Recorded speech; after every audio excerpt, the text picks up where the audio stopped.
Well, I mean, I was testing stunts when I was little. I just didn't know that's what it was called. A lot of fight sequences that had full contact are now very changed. It's a very fascinating hurdle to think of new ways to be a superhero that include all the things that we have to include for safety now as well. A socially distanced superhero. Yeah, at times. I'm Sarah Fensky. This is St. Louis on the Air.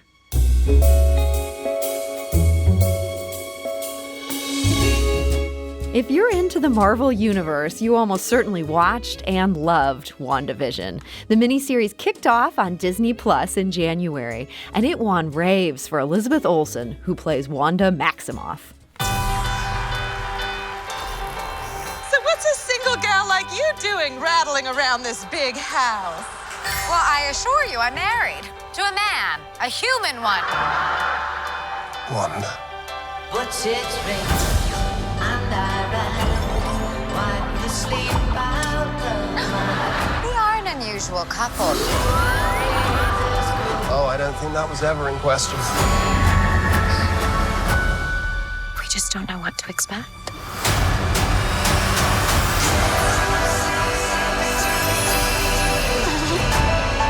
Howdy, neighbors. Hey, bud. Wanda, what's up? Who are you? I don't know. Now, that promotional clip you just heard shows Wanda Maximoff flying through the air. But Elizabeth Olsen was only able to quote-unquote fly thanks to the help of her stunt double, CeCe Ice. CeCe is a Missouri native who began doubling for Olsen when she first played Wanda in Avengers Infinity War. That was back in 2017. That led to Avengers Endgame, which led to WandaVision. And all of that has kept CeCe Ice very busy. She made time to join us the other day from the UK, where she's hard at work on another film production. CeCe Ice, welcome. Hi, thank you so much for having me. It's a pleasure to be here. So WandaVision was your third time stunting for Elizabeth Olsen as she plays Wanda Maximoff. What's it been like really getting to know this character over the past 4 years? I'm incredibly grateful. It's an amazing character that Lizzie has brought to life on so many levels. It's an honor to watch her work on set and bring this character to life, and it's a true honor to also be a little bit of that for the stunt side of things. And I'm over the moon at the fact that everyone seems to really love WandaVision because we worked really hard on that, all of us together. So we're really excited that it's well received. I bet. And yeah, it has really been a hit. But man, I know that wasn't a guarantee. When you were in development a year ago, COVID-19 actually shut down production for months. Were you worried that this might end up getting derailed and never actually get finished? Yeah, what a strange time we live in. Yeah, we were actually in the middle of filming WandaVision, and we were wrapping up in Atlanta, Georgia, and had a small break to then fly to LA and finish the ending sequence. And during that time, the entire system shut down. So we never did come back until late August, early September. And there was no guarantee that was going to happen. It was just, we hope to come back to this. And it was so unknown, as we know, it was so unknown. So we were very pleased to come back and finish it. It sounds like you were so close. I mean, that would have been a heartbreaking thing if not being able to finish that final sequence would have derailed the whole project. Yes, it would have been. So there were a lot of shots from the earlier episodes that we still needed to get outside at certain locations in LA. But the entire end sequence was done in LA, except for a small portion in the library. But yeah, it would have been anticlimactic for everyone had we not gotten that end sequence. And so this work that you were able to do in August and September, at that point, there was not yet a vaccine. There were quite a lot of coronavirus cases across the U.S. Did you have to have safety protocols on top of all the normal safety protocols that go into the stunting business? Oh yes, 100%. And I love working for Disney. I love working for Marvel because they absolutely take safety top priority. And so we were one of the, I don't want to misspeak, but I believe we were one of the first productions coming back along with some others. And we were sort of the guinea pigs in a sense of like, we didn't go back to work until they felt that there was a good system in place for safety for everyone due to, towards COVID, the COVID situation. So we all had to test prior to travel. We all had to self-isolate after travel. We all tested again before coming to work once we were in LA. And then every other day we were testing. We were doing COVID testing. And then while we're on set, everybody's wearing masks, everyone's social distancing, and everyone's wearing face shields if you're in Zone A near the actors. And so there's, almost triple protection to make sure everyone is safe while they're on set. So we're very thankful for that because it allowed us to move forward and do our job, but do it in a safe way and not compromise anyone's health. Thinking about those COVID tests every other day and just the regularity of being checked, was there some serious pressure to make sure you were behaving when you weren't on set so that you wouldn't be the one who'd come back and shut things down by testing positive? Absolutely. You always want to be safe for your fellow man. You always want to be safe for your fellow coworkers, and particularly for me, I always think about representing the stunt department as well. I'm a representative of my boss, my stunt coordinator. I'm a representative of the entire stunt team, and also I'm working directly with Lizzie, so her safety is my top priority as well, not just with stunts or, things that we do together on set, but also COVID related, health related, anything like that. So for me especially, I was very conscious of what I was doing outside of work as well, so that I wasn't going to bring anything to work that would endanger any of these people that I care about and my coworkers, Yeah, you don't want to be the stunt double who gives it to Elizabeth Olsen. Like, that would be so bad to have on your head. Absolutely not. So did any of the stunts have to change once you were back just because they thought, oh, this particular stunt could be too germ-filled? Yes, absolutely. And I'm not sure how much I'm allowed to share about what the sequence was prior to what it ended up being. But there are certain things in general, I'll just say in general on film sets now, and I'll just lump it all together so that's not specific to that. But Sure. A lot of fight sequences that had full contact are now very changed, and they have distance involved and they have other stunts involved. Not on every set, obviously, you can't do that with every character, but a lot of sequences in the superhero universe might have changed on a lot of other sets. I know ours had some changes that had to be made to keep everyone safe, but I think it was in a really amazing direction that they already had an idea to use a lot of what we already used, but there was even more expounding on it, in my opinion. So this could change the way that Hollywood conceives of fights going forward. I think it already has in some senses. Like I said, also, obviously certain fights can never change and they'll always have to be this way. But I've seen on some of the jobs that I've been on since this is a situation, it has changed it. It has changed how we approach it. And I'm not sure if that's, forever moving forward or just until the vaccine has come out, completely and the cases diminish. But it is a new hurdle. It's a very fascinating hurdle to think of new ways to be a superhero that include all the things that we have to include for safety now as well. A socially distanced superhero. Yeah, at times. But at other times, obviously, we have to have full contact with things. But again, that is even when we're doing that, everybody's wearing masks until the moment. Everybody's hand sanitizing until the moment. And we do the scene, we walk away, we put the masks back on.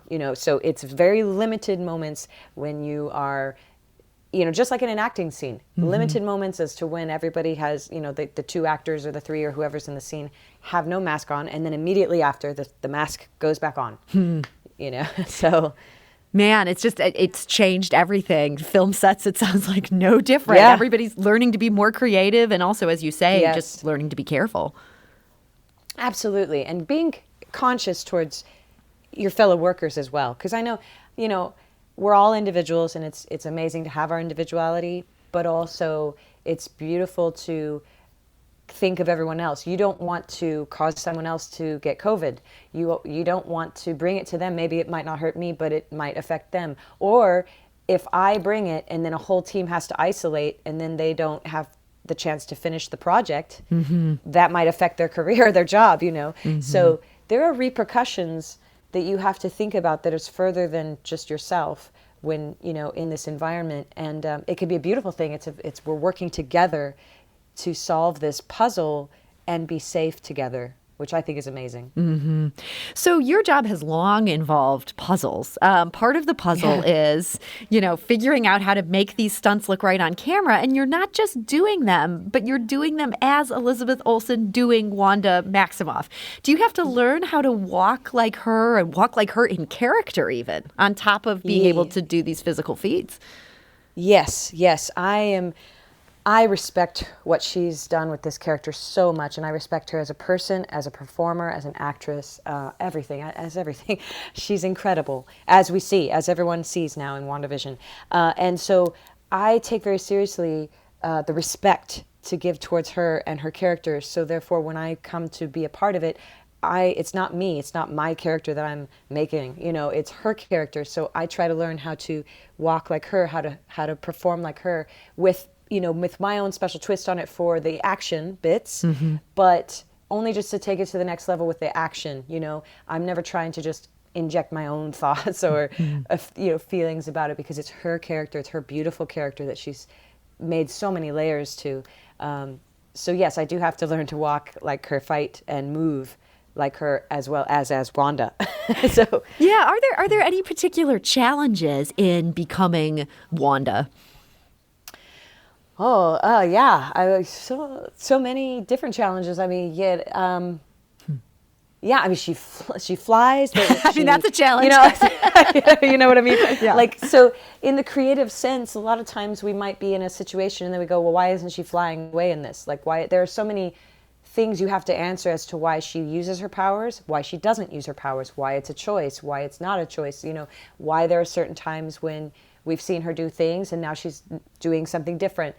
And so it's really difficult sometimes, because so many movies have included this character now, to remember what has been established in the previous movies or now TV show and bring it to this other anytime she will be in something or I'll be in something, or these characters, all of the Marvel characters are in something. You have to remember what they've come from, where they've come from, and to include it. So it becomes very difficult to make sure you're making, you're including all of that and then making a new piece with it. Yeah, so you have to be true to this entire biography. Yes. And include everything that it's come from, and also be creative and create something new that maybe the audiences haven't seen before. Yeah, this is quite a mandate here. I mean, you have to do a lot right there. Yeah, and then you also want to, surprise them, but also not make it so new that it's a different character. You have to, every Marvel character is their own type of character, so you can't be so new and different that it's not them anymore. We're talking today to Cece Ice. She is the stunt double for Wanda Maximoff, who's played by Elizabeth Olsen in WandaVision. That's the hit on Disney Plus that premiered this January. Now, Cece, you were born and raised in Barnhart, Missouri. How did that childhood prepare you for this really challenging and fascinating job you're doing these days? I'll tell you that it was growing up with an amazing, incredible family. I might have mentioned this before, but I have 12 brothers and sisters. Wow. And they're all amazing and incredible. And my mother and my father, and all my siblings and my parents, I credit them to having the strength and the courage to be an individual and to go out and explore, because they always gave me that courage and that encouragement, if you will. And then my brothers and sisters, well, I mean, I was testing stunts when I was little. I just didn't know that's what it was called. And I got to ask, well, you're one of 13. Which are you in the birth order? I'm my mother's baby, and then my father had two more, my younger brother and sister. And so I'm my mother's baby, and I grew up with my mom. And so I was always, my brothers would come up with a great idea, and they'd be like, all right, let's test it on Cece, and if she survives, we'll try it, So I was doing a lot of adventuring with my brothers and sisters all throughout my life. So that sounds like perfect preparation. I understand after that then, after high school, you were working as a magician's assistant in both St. Louis and Branson. What exactly did that entail? Yes, that was actually quite incredible live show, experience there. A dancer and a magician's assistant. I started out as a dancer, and then I got moved into being a magician's assistant throughout those years, working for those companies. And it was an incredible experience of live stunts, live shows, live dancing, and live performing, which then taught me courage, first of all, to go out in front of a live audience, but also the performance of like different types of falls and working with swords and different, so stunt related, just in a different way, which then made me fall in love with the physical nature of acting and physical nature of acting out, action or, just wowing audiences with magic. And magic can be in many forms, not just in a magic show. It can literally be, the special effects rigs that go off and make this look like an amazing explosion for the screen. There's so much magic everywhere we look in the industry.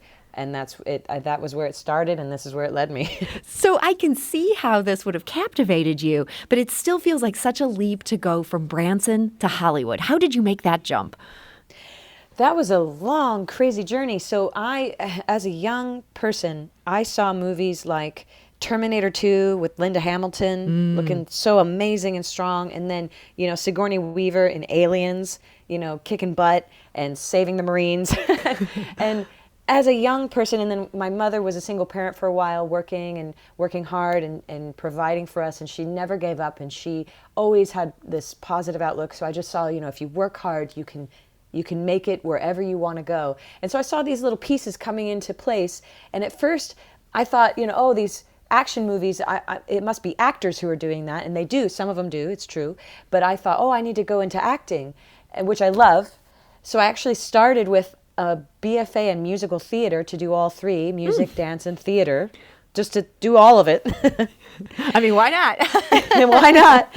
And then that love of theater and live show took me to wanting to test out films and TVs and commercials and change and feel how that acting changes for the screen and how subtlety comes in and how the changes happen. But then I always wanted that action. I always wanted the physical nature that I saw in these action movies growing up.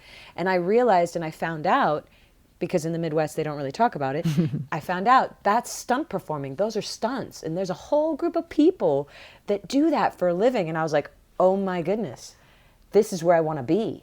So I just started training. I started finding anyone who I could to ask questions. How do I do this? How do I make this transition? I started training martial arts. I started training weapons work. I started training with people at gymnastics places just to learn how to fall and do various tumbling and all the things that I thought I would need to make this transition into a physical acting world that is stunts, to make, action a reality. And that's sort of how it happened. That's amazing. I mean, it sounds like part of the journey for you was even figuring out what the name of this thing was, because you loved all these things all along. It just took realizing this is a job in order to figure out the path to get it.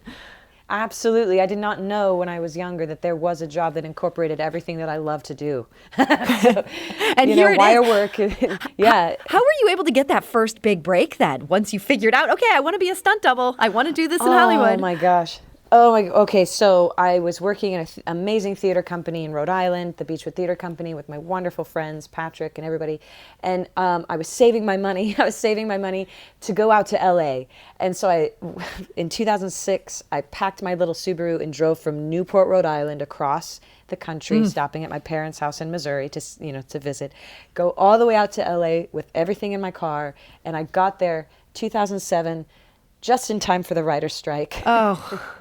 And so everything was shut down. So I did any job that I could. I was a PA on a reality show. I was wrangling cables for camera department. I was helping art department, incredible individuals who are so creative. I met amazing people along the way, and they all taught me different things, even though it wasn't in the career that I wanted. They all taught me perseverance and kindness and, strength and support. And I met people in the industry through those jobs that knew stunt performers and knew stunt coordinators. And so even though I was not working as a stunt performer, I was meeting people on set in these shows, and I was training and all that. Now, a personal relationship took me back to the East Coast. That's another story for another time. It didn't work out. But I had put my career on pause to try and follow that through. So I ended up back on the East Coast, and when that didn't work out, I said, it's now or never. I'm going to be a stunt performer. I'm going to do it. So I packed up my car again and drove to Atlanta, Georgia, and just started doing every job I could find. And then I finally got a stunt job. Wow. That got me in the, Your big break came in Atlanta. I know a big part of the movie industry has been there, and so that's what it took. Yeah, I got my SAG card from a little tiny movie up in in New England, excuse me, in Boston, Massachusetts. So I got my SAG card, but my first stunt job was actually in Atlanta, Georgia. My first professional stunt job, I should say. I had done small stunts here and there, but like my first real deal, have my SAG card. Hey kid, you're hired to do this stunt, was in Atlanta, Georgia. So it was an incredible long journey of many years to get there, but I never gave up. And also, I never forgot where I came from, because everything that I learned from growing up in Missouri, growing up in Barnhart, and all the people that were there, and all my family members that are incredible, genuine, loving people, and all my teachers from Herculaneum High School, and all my professors from Millikan University, they imbued in me this essence of hard work, strength, and just never giving up on your dreams. And so that's where it led. Do you think there's an advantage, even though it's harder to get to the movie industry from the Midwest maybe than somebody who's born in LA or something like that? But once you get there, that you have an advantage because, you're a girl from Barnhart, and that sort of gives you that grit and it gives you some tools that maybe you wouldn't have if you grew up in a more quote unquote glamorous place. Yeah, I don't know. I'm thankful for who I am, and I've never really thought about it. I know I meet so many people from all over that are amazing. I meet people from LA who are incredible. I meet people in Boston, Massachusetts who are incredible. My fiance is from Boston, actually, and he's a stunt performer as well. We met doing stunts together. So I don't know if it's where I grew up, but I know that for me, it has absolutely helped me, on my journey. That childhood, yeah. So this journey, there's now this recurring character where you're linked to this character now. For a stunt double, is that kind of like hitting the jackpot, that you're here in the Marvel Universe with this character that people can't get enough of? Yeah, I am absolutely thankful to be here, and sometimes I'm like, how did I end up here? I'm absolutely thankful to those who believed in me, who gave me a shot. Monique Ganderton, Sam Hargrave, the coordinators who put me in that spot on Infinity War, who said, you know what, I see what you can do, and I trust that you can do this. And I became part of the core team, and I didn't want to let them down. I didn't want to let me down. I didn't want to let Lizzie down when I was given that opportunity to be a part of the Marvel Universe. And yeah, it's very surreal, and it's exciting, and I'm thankful for the blessing every day that I'm here. Well, CC Ice, we're all very proud of you back here in Missouri. So thank you so much for joining us today and sharing your story. Thank you so much for having me. It was an honor to speak with you and to be here. Thank you.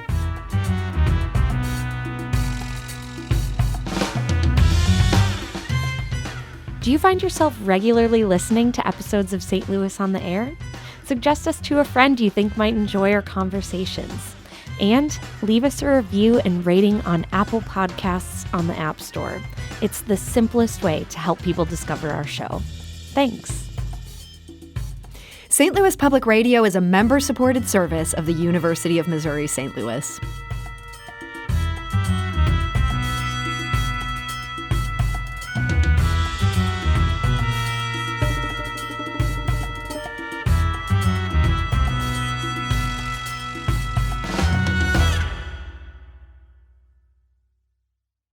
Support comes from Missouri Forest Products Association, committed to sustainable and sound conservation of the state's forests, which support more than 41,000 Missouri jobs, resulting in a $10 billion industry. ChooseWood.com.